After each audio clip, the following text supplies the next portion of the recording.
Not every gift is a blessing. Some are bait, wrapped in charm but soaked in poison, and if you're not watching closely, you'll call your destruction a miracle. The most dangerous traps come decorated with smiles, titles, or favor. What you call opportunity, God may call a test. A Greek gift is anything that looks like a gift but hides a dagger underneath. Like the infamous Trojan horse, it's the thing you welcome in, celebrate, protect, only to wake up surrounded by destruction from within. You might be embracing what's meant to destroy you, and the worst part? It didn't knock down your gates, it waited patiently for you to open them. People will offer you favors that seem innocent, even generous. Let me connect you with so-and-so. Let me help you with this deal. You deserve this promotion. But behind the sweet voice could be a dark strategy. Remember when Saul offered his daughter Michal to David in 1 Samuel 18 verse 20? It wasn't out of love. The Bible literally says Saul thought she would be a snare to him. A king's daughter looked like an honor, but it was a trap. Some connections are engineered to destroy your focus, your purity, your calling. And because it's packaged in affection or opportunity, you ignore the alarms. Your enemy rarely comes in obvious form. No thief enters the house wearing a sign that says, "I steal." The devil doesn't always roar. Sometimes he whispers.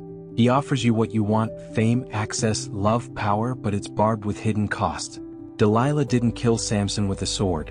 She used comfort, seduction, and questions. He laid his head in the wrong lap and lost his strength. Be careful who you rest your head on, because they might be feeding your weakness while smiling at your strength. A shocking truth. The gift that excites you may be the very thing that enslaves you. That job that pays more might cost you your peace. That friend who flatters you might be assigned to distract you.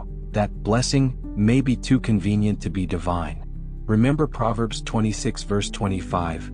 Though his speech is charming, do not believe him, for 7 abominations fill his heart. The Bible doesn't just teach discernment, it demands it. You're not called to be impressed, you're called to be wise. Some Greek gifts come through people who genuinely think they're helping. Peter meant well when he told Jesus to avoid the cross, but Jesus didn't clap for the support. He said, "Get behind me, Satan." Not every kind word is divine encouragement. Some are satanic detours. People will unknowingly offer you things that pull you away from purpose.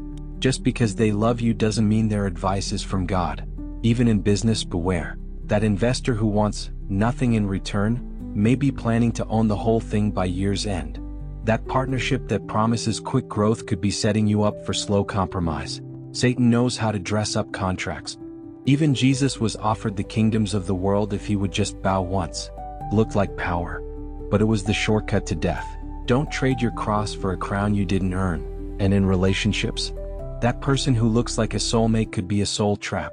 Just because someone checks all the boxes doesn't mean they're sent from heaven. Satan can check boxes too. He's been studying your type longer than you've been dating. Ask God to expose the heart, not just the face. Don't marry someone just because they seem like a gift.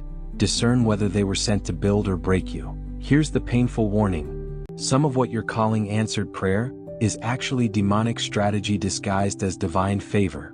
The devil doesn't always block you. Sometimes he opens doors. And if you don't have discernment, you'll run through them with praise on your lips and chains on your feet.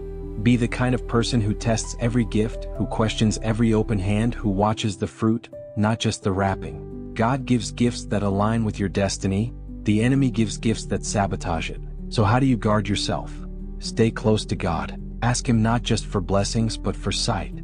Proverbs 2 verse 6 says wisdom comes from the Lord. Ask for it, fast, pray, don't be so quick to say yes. Look for patterns. Trust the Spirit's nudge when something looks too good.